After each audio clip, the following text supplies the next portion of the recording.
누가복음 14장 12절에서 14절입니다. 삶의 예배 필진 더 모집합니다. 한 4분 정도 더 있어서 한 8분 정도가 쓰면 좀 더 쓰시는 분들이 수월하겠다 싶어서 더 모집하니까요. 여러분 글 쓰실 분들 이랑 집사님께 신청해 주시길 바랍니다. 오늘 여전도에 총회 있습니다. 12시 반에 있습니다. 여러분 기억해 주시고 여전도 회원들은 많이 참여해 주시길 바랍니다. 같이 읽겠습니다. 또 자기를 청한 자에게 이르시되 내가 점심이나 저녁이나 베풀거든 벗이나 형제나 친척이나 부한 이웃을 청하지 말라.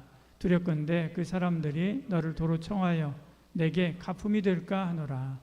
잔치를 베풀거든 차라리 가난한 자들과 몸 불편한 자들과 저는 자들과 맹인들을 청하나. 그리하면 그들이 갚을 것이 없으므로 내게 복이 되리니 이는 의인들의 부활 시에 내가 갚음을 받겠음이라 하시더라.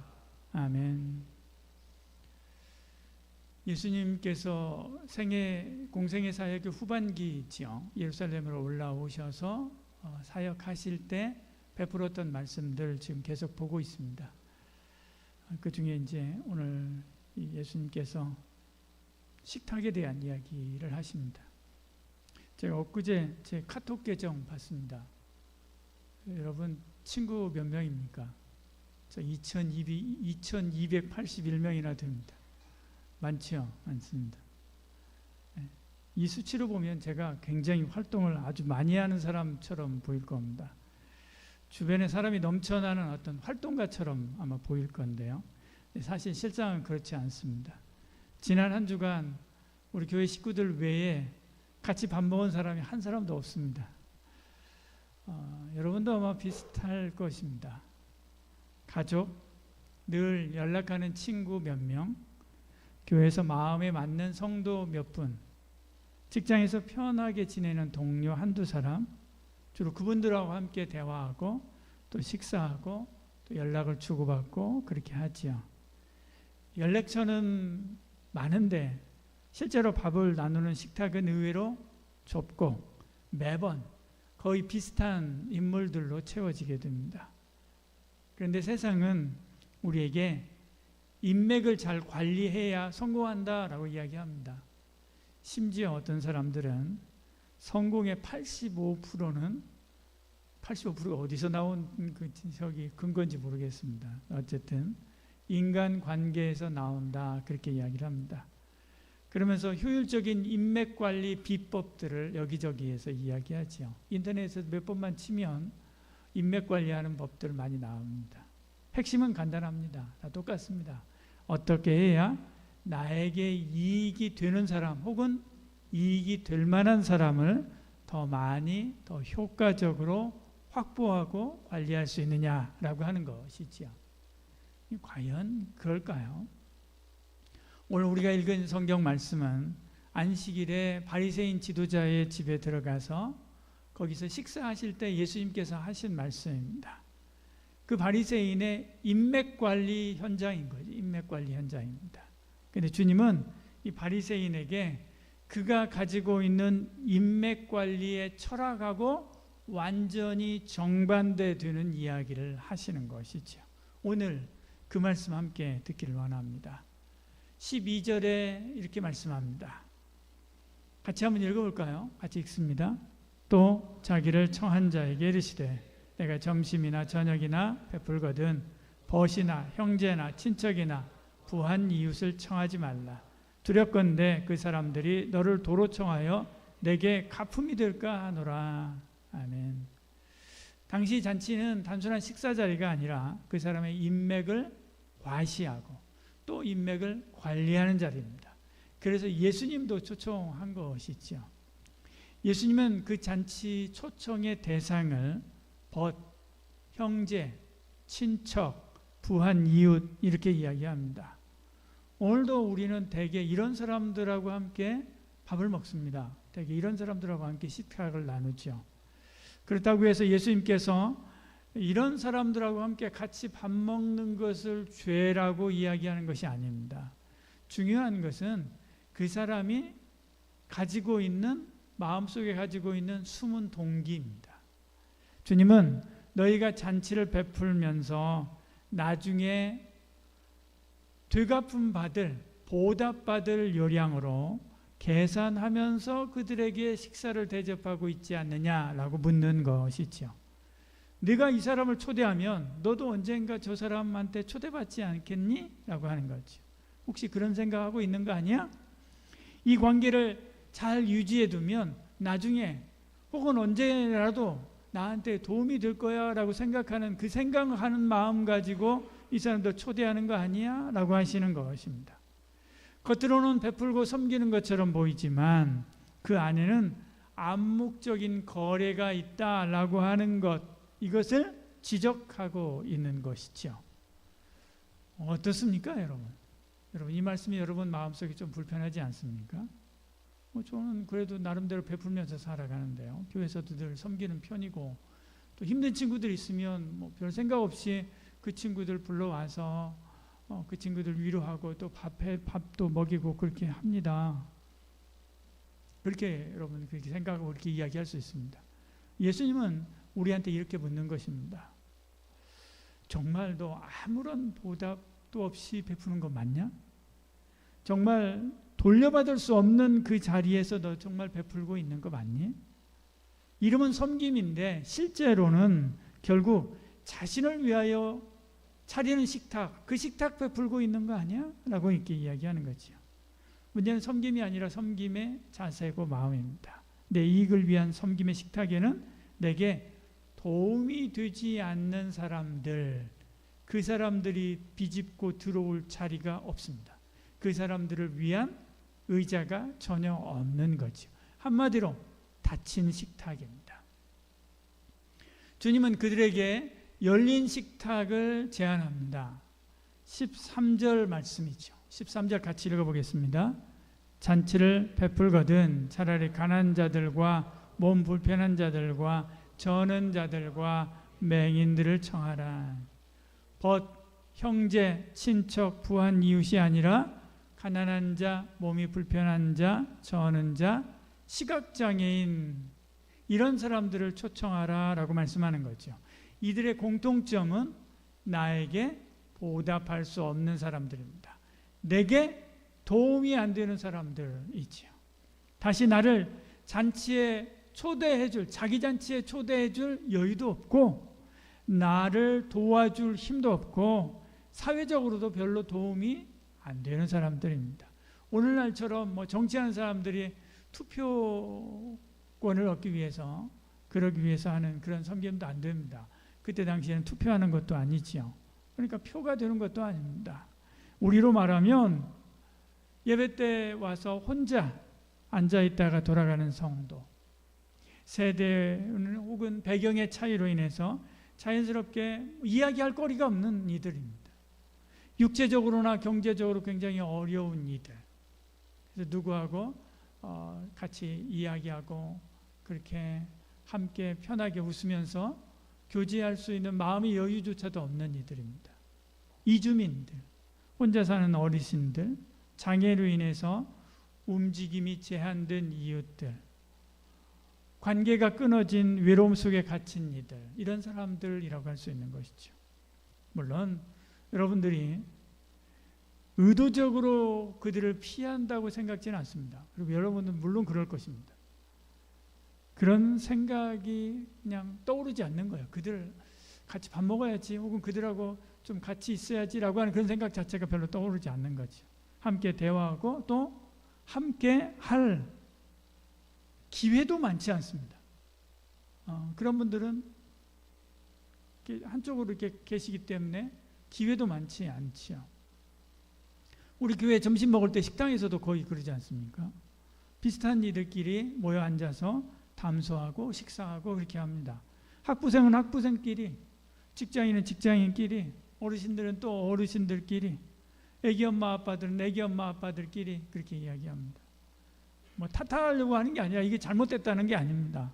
당연하죠. 그게 서로 편하기 때문에 그렇습니다. 사실 편합니다. 같이 앉으면 부담스럽죠. 와가지고 어르신이 와가지고 앞에 앉아서 뭐라고 이야기를 꺼내려고 하면 괜히 부담스럽습니다. 예수님은 이렇게 말씀하는 겁니다. 오늘 성경에서 예수님이 이렇게 말씀하는 겁니다. 잔치를 베풀려거든 그들을 청하라. 의도적이라도 그들과 함께 식사를 해라 라고 말씀하고 있는 것입니다. 왜 그래야 됩니까? 꼭 굳이 그래야 됩니까? 화제거리도 갖지 않고 또 그들도 힘들어할 건데 저같이 이제 극아이입니다. 극아이. 어디 가서 제가 먼저 말 붙이는 일은 거의 없습니다. 모임에 가도 말 붙이는 일 거의 없는데요. 그럼 굉장히 힘들어하죠. 근데 왜 불편함을 감수하면서까지도 그 식탁을 열라고 이야기하냐? 열린 식탁을 만들라고 이야기하느냐? 해야 됩니다. 왜냐하면 여기 이 가난한 자, 저는 자, 시각장애인이 바로 저와 여러분이기 때문에 그렇습니다. 하나님 앞에서 저와 여러분 우리 모두 다 가난한 자였습니다. 죄 때문에 하나님 앞에 설 수 없는 파산한 죄인이었죠. 우리는 하나님의 뜻대로 바로 걷지도 못하는 저는 자였습니다. 보아야 할 것을 보지 못하고 붙잡아야 될 것을 붙잡지 못하던 영적으로 시각장애인들이었죠. 그런 저와 여러분에게 예수님께서 찾아왔습니다. 그리고 이렇게 말씀합니다. 수고하고 무거운 짐진 모든 자들아 다 내게로 오라. 내가 너희를 쉬게 하리라 말씀했지요.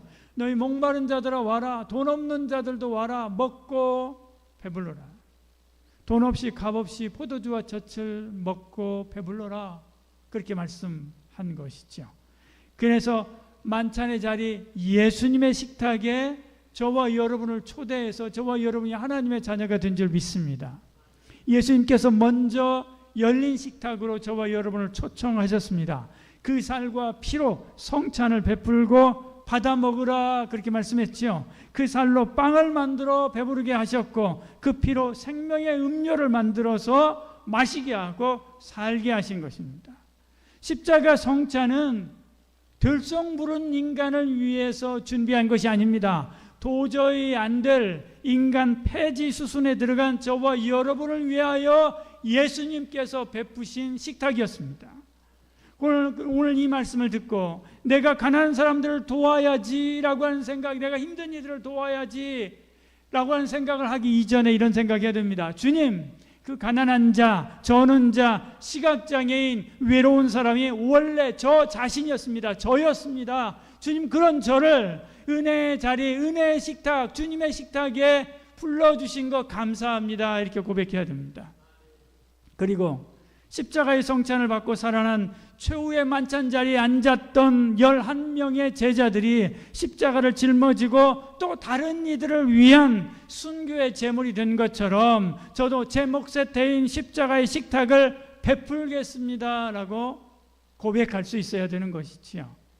저와 여러분, 우리가 우리의 식탁을 여는 것은 선심 쓰는 자리가 아닙니다. 이럴 때 복음에 대한 정직한 반응인 거지요. 주님, 저에게 먼저 베푸신 그 은혜를 저도 이 많은 사람들에게, 이 주변에 있는 이들에게 흘려보내겠습니다. 고백하는 자리인 것입니다. 약한 자, 소외된 자, 잊힌 자를 위해서 우리가 식탁을 열고 시간을 내고 마음을 내어줄 때 그 자리는 예수님께서 함께 앉아 있는 자리가 됩니다. 주님이 그 식탁을 기뻐하면서 그 자리에 와서 함께 계시기 때문에 그런 거죠. 그래서 예수님께서는 배고프고 헐벗고 힘든 이들을 위해서 먹을 것을 주고 입을 것을 준 그들, 그것이 바로 예수님을 위해서 한 것이다 그렇게 말씀합니다. 예수님께서 재림하신 후에 말씀합니다. 마태복음 25장은 바로 그 천국과 재림하신 후의 사정들을 이야기하는 것입니다. 재림하신 후에 예수님께서 야, 너희들 인색하게 굴었으니까 저리 가. 너희들은 나를 위해서 옷도 주고 나를 위해서 먹을 것도 주고 나를 위해서 입을 것도 주었어. 내가 그거 갚아줄게. 의인들아 이리 올라와라 라고 말씀하는 겁니다.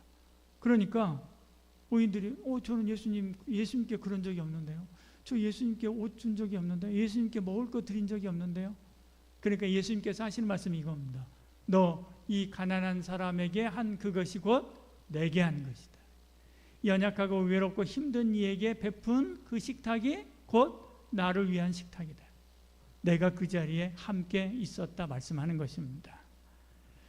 우리는 그저 한 사람을 초대했다고 생각합니다. 그러나 실제로는 그 식탁에 보이지 않는 손님인 예수님이 함께 하고 계신 것입니다. 그리고 그 예수님이 그 베품을 갚아주시겠다 말씀하는 것이죠. 오늘 우리 읽은 이 성경 바로 뒤에 가면 바로 복음 잔치에 대한 이야기가 나옵니다. 잔치집 이야기가 나오죠.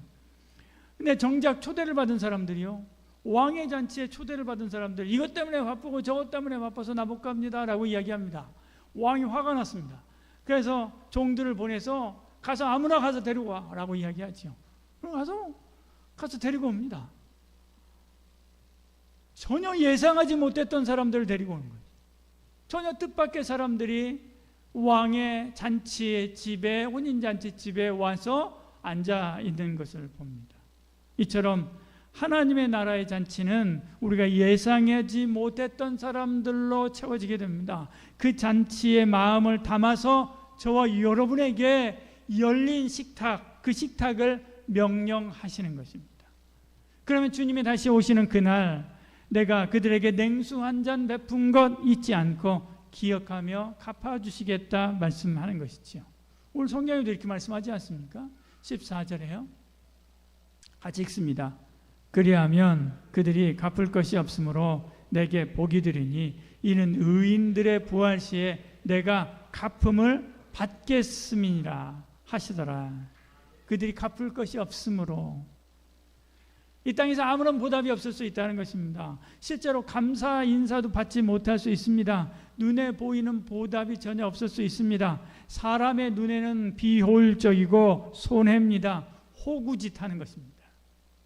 그러나 예수님은 이렇게 약속하고 말씀하는 것입니다. 내게 복이 되리니 이는 의인들이 부활할 때, 너희들이 부활할 때에, 너희들이 천국에 갈 때에 되갚음을 받게 될 것이다. 물론 우리의 베품은 구원을 얻기 위한 그런 조건이 아닙니다. 이미 의롭다함을 받은 사람이 감사와 사랑으로 드리는 순종의 열매입니다. 그러므로 부지런히 식탁을 열어서 베풀어야 됩니다. 그러면 하나도 헛되지 않지요. 말씀합니다. 고린도서 15장 58절 이렇게 말씀하죠. 너희의 수고가 주 안에서 헛되지 않은 줄 알미라. 왜요? 주님이 갚아주시기 때문에 그렇지요. 이 작은 자 중에 하나에게 냉수 한 그릇이라도 주는 자는 내가 진실로 너희에게 이르노니 그 사람이 결단코 상을 잃지 아니하리라 말씀하고 있지요. 사람들이 알아주지 않아도 주님 안에서 베푼 이 사랑, 이 작은 사랑, 그 수고 결코 헛되지 않다 말씀하는 것입니다.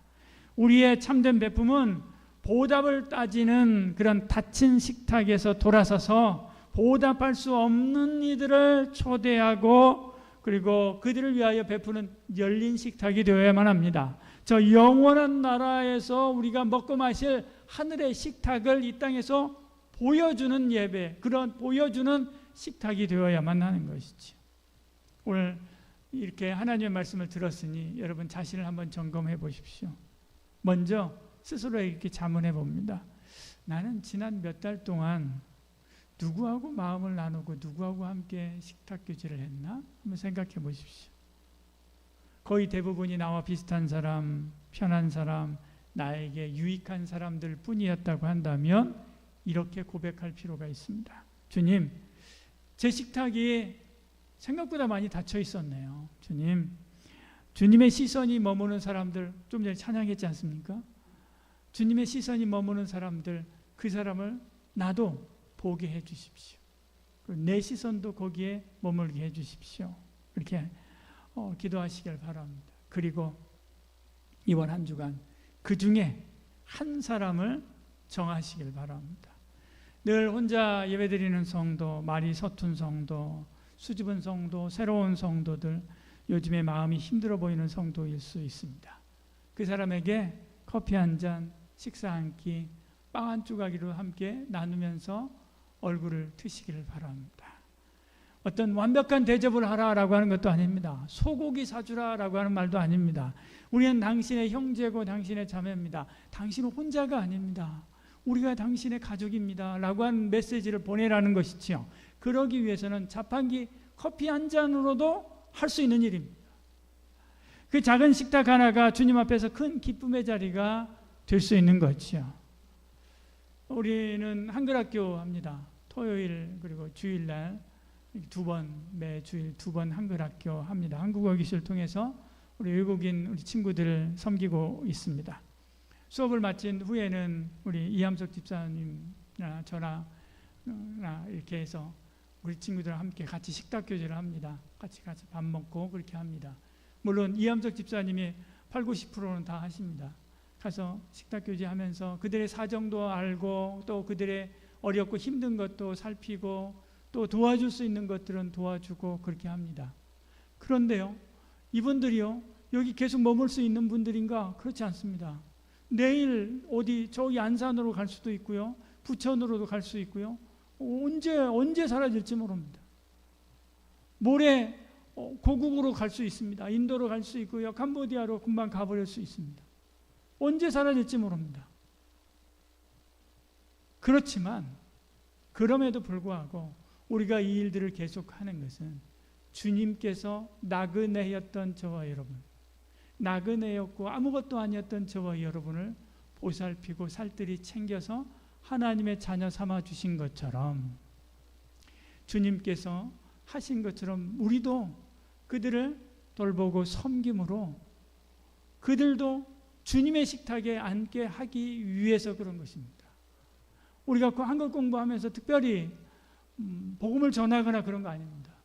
딱 한 가지 마치고 공부 마치고 나서 딱 한 번 기도 한 번 합니다.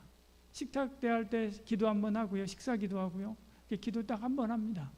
그것도 이 친구들 잘 적응하고 또 하나님의 은혜로 돌보심 받고 그렇게 살라고 하는 그런 기도하는 것이에요. 그럼에도 불구하고 이들이 위로를 받고 힘을 받습니다. 오늘도 저기 한 번 오셨습니다. 제일 뒤에 오셨습니다. 여러분에게도 그런 한 사람, 한 자리를 예수님께 내어드리는 은혜가 있기를 소원합니다. 그리고 교회 식탁, 여러분의 이제 개인 식탁을 도왔잖아요. 교회 식탁도 한번 돌아보시길 바랍니다.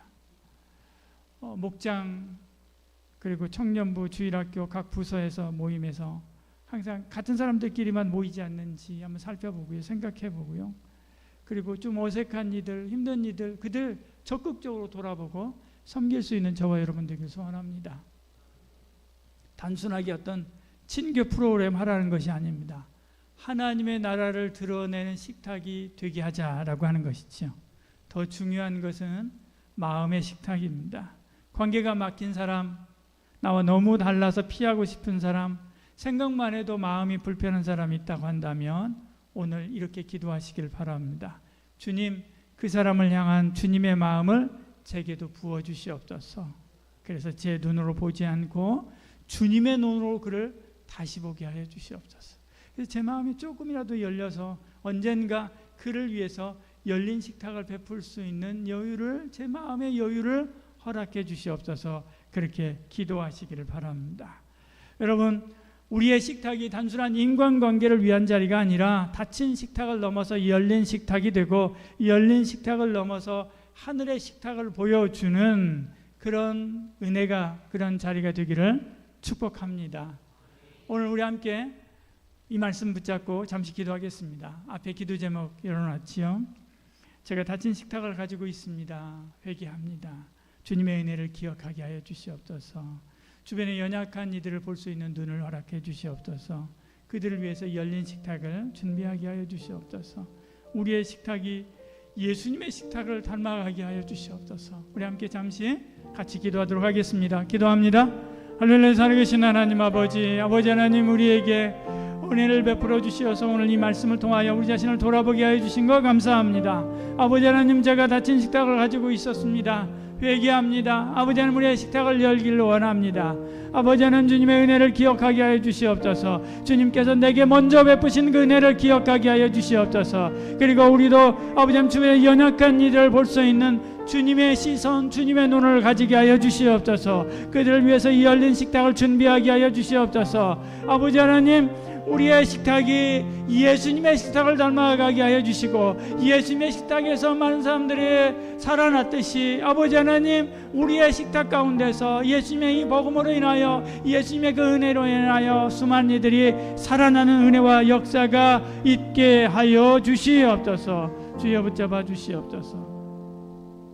하나님 아버지, 닫혀있던 제 식탁과 마음을 비추어 보게 하시고, 사람의 보답이 아니라 먼저 저를 초대하신 주님의 은혜를 깊이 기억하는 은혜가 있게 하여 주시옵소서. 가난하고 연약하고 보답할 길이 없는 이들을 볼 수 있는 눈과 기꺼이 초대하는 마음을 허락하여 주시옵소서. 우리의 식탁이 닫힌 식탁에서 열린 식탁이 되게 하시고, 하늘의 식탁으로까지 변모해가는 은혜와 복이 있게 하여 주시옵소서. 예수님 이름으로 기도드리옵나이다. 아멘. 다 같이 일어나 516장 찬양하고요, 축도함으로 마치겠습니다.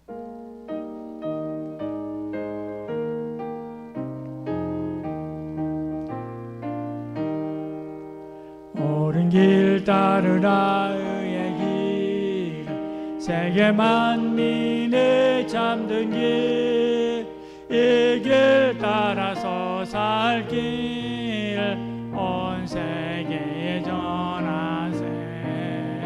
만 백성이 나갈 길, 모든 맘 지나고 동든다. 환한 비 보아라 저 빛, 주 예수의 나라의 땅 곧 오겠네 오겠네. 주 예수 따르라 승리의 주, 세계 만민이 나갈게.